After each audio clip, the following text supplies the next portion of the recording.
నమస్కారం. ఈరోజు రాజానగరం నియోజకవర్గం కూరకొండ మండలం దోసకాయలపల్లి గ్రామంలో ప్రమాదవశాత్తు ఫైర్ యాక్సిడెంట్ జరిగి సుమారుగా 40 మేకలు, ఒక గేదె దూడ, అలాగే వారు దాచుకున్నటువంటి డబ్బులు, కొంచెం బంగారం, ఇంట్లో ఉన్నటువంటి గృహోపకరణాలు అన్నీ కూడా కాలిపోయినాయి. చాలా భయంకరమైనటువంటి ఫైర్ యాక్సిడెంట్ ఇది. దాంతోపాటు పశువులు తినే గడ్డి కూడా 2 కుప్పలు కూడా కాలిపోవడం జరిగింది. స్థానిక కూటమి నాయకులు, తెలుగుదేశం పార్టీ తరపున మన మారన్ రాము గారు, ఇతర జనసేన పార్టీ నాయకులు, అలాగే కూటమి నాయకులు అందరూ తెలియజేసిన మీద ఇమీడియట్గా ఇక్కడ వచ్చి మేము పరిశీలించడం జరిగింది. ఫైర్ ఇంజిన్ ఇప్పటికే వచ్చి అదుపులో తీసుకుంది, పక్క ప్రమాదం జరగకుండా ఆపగలిగింది. అప్పటికి 40 మేకలు సుమారుగా కాలిపోయినాయి, మొత్తం అంతా కూడా బూడిదైపోయినాయి. అలాగే ఒక గేదె కూడా కాలిపోయింది. ఒక పాప ఎస్తేరు కూడా ఇందులో అందులో చిక్కుకుంది, కానీ అదృష్టవశాత్తు తను తప్పించుకుని వచ్చి బయటకు రాగలిగింది. అలాగే ఇక్కడ ఆస్తి నష్టం బాగా ఎక్కువ జరిగింది.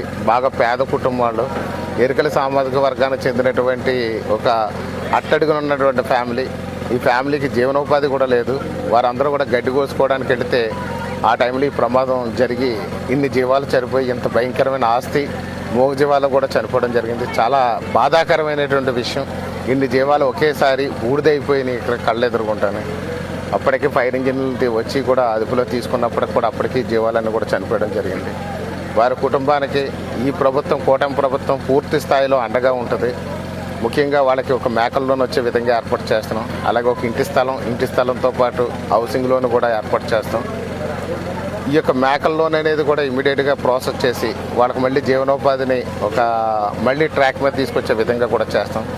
అలాగే మా కుటుంబం నుంచి కూడా బత్తుల బలరామకృష్ణ చారిటబుల్ ట్రస్ట్ నుంచి కూడా బత్తుల వెంకటలక్ష్మి గారు ₹1,00,000 వారికి ఆర్థిక సాయం కూడా ఇవ్వడానికి వచ్చారు.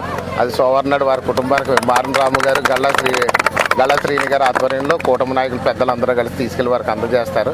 త్వరలో మేకల్లోనూ కూడా వచ్చేటట్టు చేస్తాం.